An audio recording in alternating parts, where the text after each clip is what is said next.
प्रणाम मित्रों। आज हमारा लेक्चर नंबर 2 है, जिसमें हम पढ़ेंगे वैद्युत चुम्बकीय बल। भौतिक जगत हमारा चैप्टर है, जिसमें हम पढ़ रहे थे प्रकृति में मूल बल, फंडामेंटल फोर्स ऑफ नेचर, जिसमें हम पढ़ेंगे वैद्युत चुम्बकीय बल। इसकी उत्पत्ति जो है वो आवेश की वजह से होती है। जैसा कि पिछले लेक्चर में मैंने बताया था कि यदि कोई आवेश स्थिर है और उसके पास में कोई स्थिर आवेश दूसरा रखा है, तो किन्हीं दो स्थिर आवेशों के बीच लगने वाला जो बल होगा उसे वैद्युत बल कहते हैं। लेकिन जब आवेश गतिशील हो जाते हैं तब उनके बीच चुंबकीय बल कार्य करने लगता है। इसीलिए स्थिर आवेशों के बीच लगने वाला बल वैद्युत बल तथा गतिशील आवेशों के बीच लगने वाले बल को वैद्युत चुंबकीय बल कहते हैं। और वैद्युत चुंबकीय बल की जो उत्पत्ति का कारण है वो है किसी भी पदार्थ पर आवेश का होना। तो स्थिर वैद्युत बल के बारे में सबसे पहले कूलाम ने एक नियम दिया था, उन्होंने बताया था। तो नियम जानने से पहले थोड़ा देख लेंगे। जैसे हमारे पास कोई यहाँ पर चार्ज है, चार्ज अर्थात आवेश कोई Q1 चार्ज है और इससे r दूरी पर कोई दूसरा चार्ज Q2 रखा है। तो इन दोनों के बीच जो फोर्स लगेगा, इन दोनों के बीच जो फोर्स अर्थात बल कार्य करेगा, वो इन दोनों आवेशों के परिमाण Q1 और Q2 के गुणनफल के समानुपाती तथा इनकी बीच की दूरी ये जो r है उसके वर्ग के व्युत्क्रमानुपाती होता है।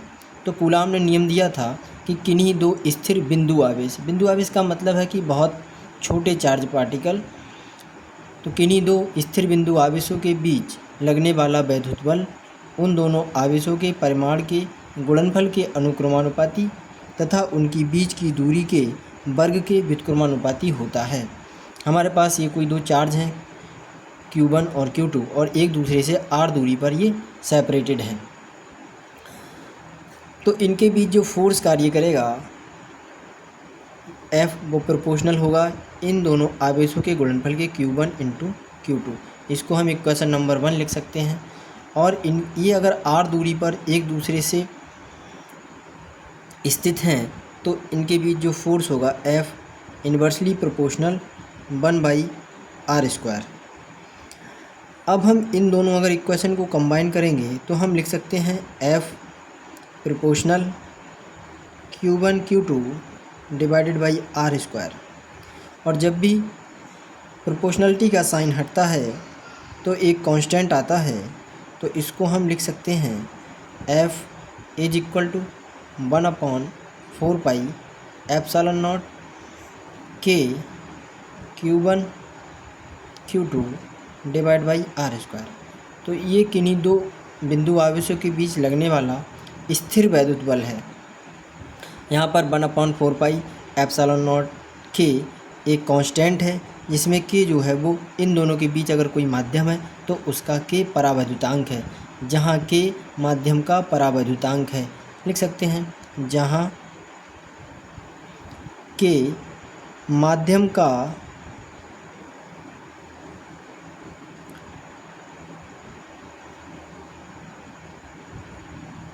परावैद्युतांक है, अर्थात ये K की वैल्यू जितनी ज़्यादा होगी इनके बीच लगने वाला फोर्स उतना ही कम होगा।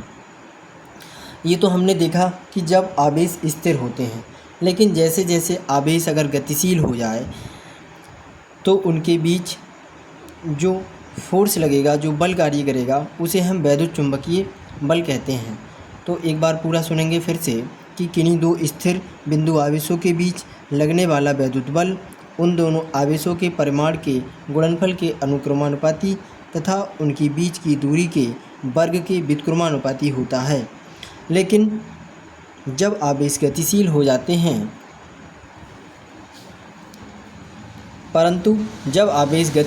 जाते हैं तो उनके बीच लगने वाला बल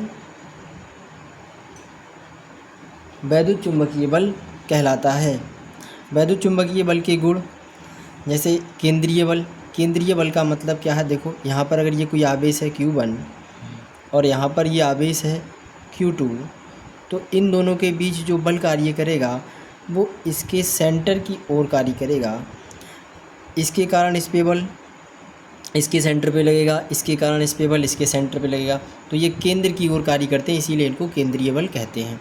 और जितने भी केंद्रीय बल होते हैं उन्हें संरक्षी बल कहते हैं, क्योंकि वो तय किए गए पाथ पर निर्भर नहीं करता है, वो उनकी प्रारंभिक और अंतिम स्थिति पर निर्भर करता है। आकर्षण, इसकी प्रकृति की बात करेंगे वैद्युत चुम्बकीय बल की, तो ये आकर्षण भी हो सकता है और प्रतिकर्षण। अगर दोनों चार्ज अर्थात दोनों आवेश अगर समान है, अर्थात दोनों पर आवेश पॉजिटिव है तो प्रतिकर्षण लगेगा, दोनों पे नेगेटिव है तो भी प्रतिकर्षण लगेगा।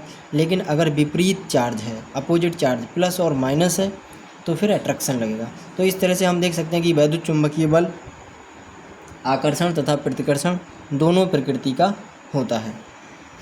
व्युत्क्रम वर्ग के नियम का पालन, यहाँ हम देख रहे हैं 1/r² बन रहा है। F प्रोपोर्शनल 1/r², अर्थात दूरी के वर्ग के व्युत्क्रमानुपाती है, इसीलिए ये भी जो बल है हमारा वैद्युत चुम्बकीय बल वो भी व्युत्क्रम वर्ग के नियम का पालन करता है। अब देखते हैं दो प्रोटॉन। देखिएगा यहाँ पे लिखा है कि दो प्रोटॉनों के बीच कार्यरत स्थिर वैद्युत बल।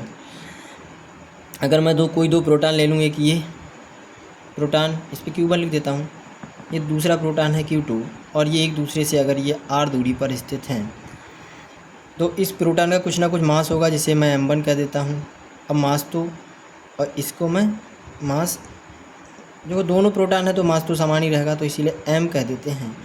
और आवेश भी समान रहेगा, इसीलिए q, आवेश इस पर भी q है, इस पर भी q है, इसका मास m है और इसका भी मास m है।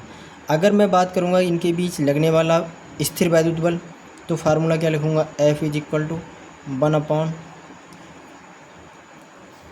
तो लिखेंगे F = 1/4πε0 Q × Q और /r²। और अगर हम इन दोनों प्रोटॉनों के बीच गुरुत्वाकर्षण निकालें, क्योंकि इस प्रोटॉन का भी मास होता है और इस भी प्रोटॉन का मास होगा, तो यहाँ से हम लिख सकते हैं कि F = G m1 m2 /r²। इसके बीच में G लिख देते हैं, ये बताएगा ग्रेविटेशनल फोर्स अर्थात गुरुत्वाकर्षण बल। इसके बीच में लिख देते हैं E अर्थात इलेक्ट्रोमैग्नेटिक फोर्स। तो अब हम देख रहे हैं यहाँ पर, अगर हम यहाँ पर प्रोटॉन का मास लगाएं और इनके बीच की कोई डिस्टेंस ले लें, यहाँ पर प्रोटॉन का चार्ज लगाएं, तो हम देखेंगे कि ये जो हमारा वैद्युत चुम्बकीय बल है वो गुरुत्वाकर्षण बल से 10⁻36 गुना प्रबल होता है। तो दो प्रोटॉनों के बीच कार्यरत स्थिर वैद्युत बल, उनके बीच लगने वाले गुरुत्वाकर्षण बल का 10⁻36 गुना होता है। दीर्घपरासी बल है, दीर्घपरासी का मतलब है चार्ज कितनी भी दूर हो फिर भी उनके बीच आकर्षण भी लग सकता है और प्रतिकर्षण भी, बीच के माध्यम पर निर्भर। अभी हमने देखा था कि इसके बीच अगर हम कोई माध्यम भर देते हैं, तो यहाँ पर ये जो K आ रहा है जिसे माध्यम का परावैद्युतांक कह रहे हैं, जो इनके बीच लगने वाले फोर्स को प्रभावित कर रहा है।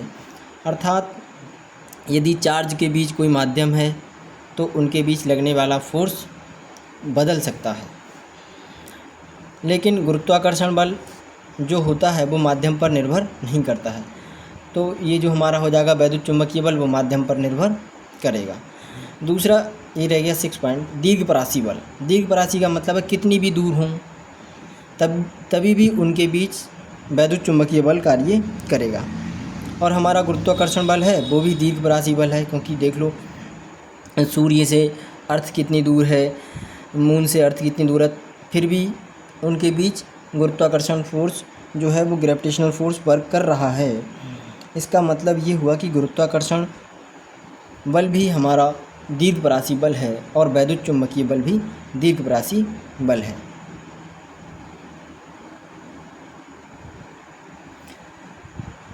थर्ड फोर्स है अर्थात तीसरा बल है प्रबल नाभिकीय बल। क्या होता है तो समझ लेते हैं। जैसे ये मैं कोई न्यूक्लियस बना रहा हूँ, ये किसी भी एटम का न्यूक्लियस है। हम देखते हैं कि इसमें प्रोटॉन होते हैं और न्यूट्रॉन होते हैं। अब न्यूक्लियस बनाया है, एटम नहीं बनाया। अगर एटम बनाते तो इसके चारों ओर इलेक्ट्रॉन दिखा देते, लेकिन उनकी कोई ज़रूरत नहीं है। तो हम देख रहे हैं कि यहाँ पर प्रोटॉन न्यूट्रॉन किसी भी न्यूक्लियस अर्थात नाभिक में एक समान रूप से भरे रहते हैं। ये मैं प्रोटॉन और न्यूट्रॉन भर दे रहा हूँ। तो यहाँ पर प्रोटॉन प्रोटॉन, न्यूट्रॉन न्यूट्रॉन और प्रोटॉन न्यूट्रॉन ये सब एक ही नाभिक में हैं। और हमने अभी पढ़ा थोड़ी पीछे कि एक समान अगर प्रकृति के आवेश हैं तो उनके बीच प्रतिकर्षण लगता है, लेकिन फिर भी ये प्रोटॉन और प्रोटॉन एक ही नाभिक में एक साथ साथ क्यों हैं? तो इसका कारण है प्रबल नाभिकीय बल। ये नाभिकीय जो बल है वो नाभिक के अंदर जो भी फंडामेंटल पार्टिकल यानी मूल कण होते हैं, जैसे प्रोटॉन न्यूट्रॉन, इनके बीच एक समान रूप से कार्य करता है। और ये भी आकर्षण प्रकृति का बल है। तो नाभिक में उपस्थित धनावेशित प्रोटॉन तथा उदासीन न्यूट्रॉन के बीच कार्यरत तीव्र आकर्षण बल को प्रबल नाभिकीय बल कहते हैं। नाभिक में ये जो प्रोटॉन है और जो न्यूट्रॉन है, इनके बीच जो तीव्र आकर्षण बल लग रहा है, जो एक दूसरे को नाभिक में बांधे हुए है, उसी बल को हम प्रबल नाभिकीय बल कहते हैं। लेकिन ये जो प्रबल नाभिकीय बल है, ज़रूरी नहीं है कि ये प्रोटॉन और न्यूट्रॉन के बीच ही कार्य करे। ये प्रोटॉन प्रोटॉन के बीच, न्यूट्रॉन न्यूट्रॉन के बीच तथा प्रोटॉन और न्यूट्रॉन के बीच एक समान रूप से कार्य करता है। नाभिक की जो त्रिज्या होती है वो 10⁻⁻15 मीटर होती है। तो अब हम देख रहे हैं कि ये जो फोर्स काम कर रहे हैं वो, अगर मान लो यहाँ पर कोई प्रोटॉन है और यहाँ पर कोई न्यूट्रॉन है, तो इनके बीच जो फोर्स लगेगा उसकी रेंज कितनी है, अर्थात उनका परास कितना है, 10⁻⁻15, जो कि बहुत ही कम है। तो इसीलिए हम बोल सकते हैं कि ये जो हमारा प्रबल नाभिकीय बल है वो लघु परासी बल है, क्योंकि नाभिक का साइज बहुत कम होता है और उसी रेंज में ये बल कार्य करते हैं। तो एक हम इसकी प्रॉपर्टी देख सकते हैं कि जो प्रबल नाभिकीय बल है वो लघु परासी बल है। इसकी प्रकृति कैसी है? तो ये एक दूसरे को खींच रहे हैं अपनी तरफ, प्रोटॉन प्रोटॉन को, न्यूट्रॉन न्यूट्रॉन को, प्रोटॉन न्यूट्रॉन को। तो इसीलिए इनकी प्रकृति कैसी है? वो आकर्षण प्रकृति है, लेकिन आवेशों की प्रकृति पर निर्भर नहीं करता है। ये फोर्स, जैसे हमने पढ़ा कि वैद्युत चुंबकीय बल प्रोटॉन प्रोटॉन के बीच विपरीत लगेगा, प्रोटॉन इलेक्ट्रॉन के बीच एक दूसरे की ओर कार्य करेगा। लेकिन यहाँ पर आवेशों से ये मुक्त है, अर्थात आवेशों पे निर्भर नहीं करता है। यहाँ प्रोटॉन प्रोटॉन के बीच, न्यूट्रॉन न्यूट्रॉन के बीच और प्रोटॉन न्यूट्रॉन के बीच, ये तीनों में आकर्षण प्रकृति का ही है, केंद्रीय बल नहीं है। अर्थात ये एक दूसरे के केंद्र की ओर कार्य नहीं करते, इसीलिए ये केंद्रीय बल नहीं है। और जब भी कोई बल केंद्रीय बल नहीं होता है तो वह संरक्षी बल भी नहीं होता है।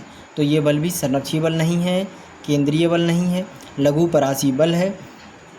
अब एक पॉइंट देखते हैं कि वैद्युत चुंबकीय बल से, ये जो प्रबल नाभिकीय बल है ये वैद्युत चुंबकीय बल से 100 गुना प्रबल होता है तथा गुरुत्वाकर्षण बल से 10⁻38 गुना प्रबल होता है। आप ये फैक्ट याद रख सकते हैं, ऑप्शन में पूछ सकता है। संतृप्तता का गुण प्रदर्शित करते हैं। क्या मतलब? देखो, प्रबल नाभिकीय जो बल है वो संतृप्तता का गुण प्रदर्शित करते हैं। क्या मतलब है? देखो, जैसे यहाँ पर अगर मेरा ये प्रोटॉन है तो ये कुछ ही न्यूट्रॉनों के साथ या कुछ ही प्रोटॉनों के साथ बॉन्डिंग कर सकता है, अर्थात एक दूसरे को आकर्षित कर सकते हैं। जब इसका कोटा पूरा हो जाएगा तो ये दूसरे प्रोटॉन या दूसरे न्यूट्रॉन को आकर्षित नहीं करेगा। तो इसे ही बोलते हैं संतृप्तता, यानी कुछ निश्चित अपने पड़ोसियों के साथ ही ये आकर्षण बल लगाएगा, इसीलिए हम इस गुण को बोलते हैं संतृप्तता का गुण। आशा करता हूँ ये बात आप समझ गए होंगे। फोर्थ फंडामेंटल फोर्स है दुर्बल नाभिकीय बल। क्या होता है? इसके लिए एक टर्म समझना होगा, वो है रेडियो एक्टिव नाभिक। वो टर्म है रेडियो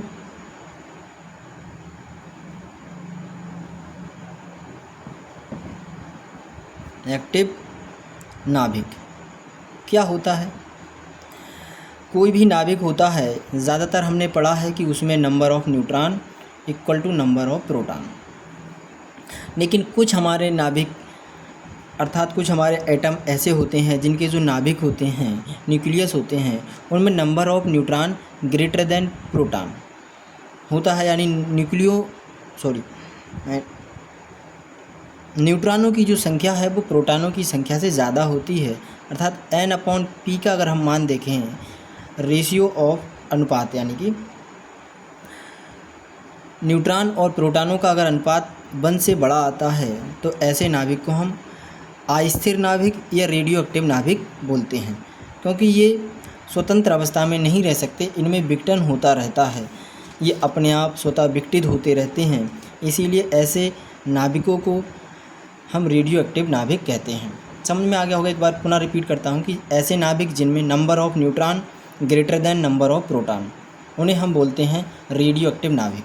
तो देखिए अब, तो जब किसी भी रेडियो एक्टिव नाभिक से बीटा क्षय होता है, बीटा क्षय का मतलब है कि ऐसे समझो उसमें से कोई न्यूट्रॉन निकल के आता है, तब इस प्रक्रिया में नाभिक में उपस्थित मूलकण, अब मूलकण यहाँ हमने प्रोटॉन व न्यूट्रॉन लिखे हैं, लेकिन मूलकण जो हैं वो बोसान, हिग्स बोसान, यानी प्रोटॉन और न्यूट्रॉन से भी छोटे होते हैं, लेकिन वो अभी हमारे सिलेबस का पार्ट नहीं है, इसीलिए हम यहाँ पर मूलकणों को प्रोटॉन और न्यूट्रॉन बोल सकते हैं। तो जब किसी रेडियो एक्टिव नाभिक से बीटा क्षय होता है, तब इस प्रक्रिया में नाभिक में उपस्थित मूलकण जैसे प्रोटॉन व न्यूट्रॉन के बीच लगने वाला आकर्षण बल दुर्बल नाभिकीय बल या दुर्बल नाभिकीय बल कहलाता है। यहाँ पर ये लिखा है कि जब भी किसी नाभिक से, ऐसे यहाँ समझ लो ये कोई नाभिक है और उससे ये कोई न्यूट्रॉन अगर निकलता है तो उस न्यूट्रॉन के बदले क्या क्या उत्पन्न होता है, एक प्रोटॉन उत्पन्न होता है, एक इलेक्ट्रॉन और एक एंटी न्यूट्रिनो। तो जब किसी नाभिक से बीटा क्षय होगा तो एक प्रोटॉन, एक इलेक्ट्रॉन, एक एंटी न्यूट्रिनो उत्सर्जित होता है। इस प्रक्रिया के दौरान, अर्थात जब नाभिक से बीटा क्षय होता है तो इस प्रक्रिया के दौरान मूलकण जो होते हैं उनके बीच लगने वाले बल को हम दुर्बल नाभिकीय बल कहते हैं। गुण देखेंगे तो देखो, नाभिक की जब भी बात आएगी तो नाभिक बहुत छोटा होता है, उसका जो रेडियस होता है अर्थात त्रिज्या वो 10⁻15 मीटर होती है। तो ये भी लघु परासी बल है, वैद्युत चुंबकीय बल तथा प्रबल नाभिकीय बल से दुर्बल। इसका मतलब कि जो दुर्बल नाभिकीय बल है उसके अगर हम कंपैरिजन करें, तुलना करें वैद्युत चुंबकीय बल से और प्रबल नाभिकीय बल से, तो इन दोनों से तो ये दुर्बल होता है, लेकिन गुरुत्वाकर्षण बल से प्रबल होता है। तो दुर्बलतम बल अगर पूछे तो गुरुत्वाकर्षण बल, और गुरुत्वाकर्षण बल से जस्ट बड़ा कौन है तो दुर्बल नाभिकीय बल, और सबसे प्रबल नाभिकीय बल। ये बल भी आवेशों की प्रकृति पर निर्भर नहीं करता है। अब यहाँ पर कुछ इम्पोर्टेंट फैक्ट्स जानेंगे। जैसे गुरुत्वाकर्षण बल है, यहाँ पे मैंने लिखा है बल और यहाँ लिखा है उत्पत्ति का कारण। जैसे गुरुत्वाकर्षण बल, इसकी उत्पत्ति का क्या कारण है, तो यहाँ लिखा है ग्रेविटॉन। ग्रेविटॉन एक पार्टिकल है जो, तो यहाँ पे हम लिख सकते हैं ग्रेविटॉन के विनिमय के कारण।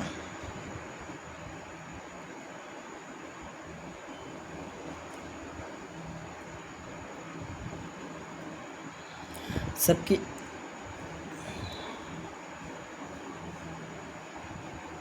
तो गुरुत्वाकर्षण बल का जो कारण है उत्पत्ति का, वो छोटे छोटे ग्रेविटॉन पार्टिकल है। ये अभी एक काल्पनिक कण है, अर्थात अभी इस पर रिसर्च चल रही है, तो इसीलिए ये इसको हम काल्पनिक कण बोल सकते हैं।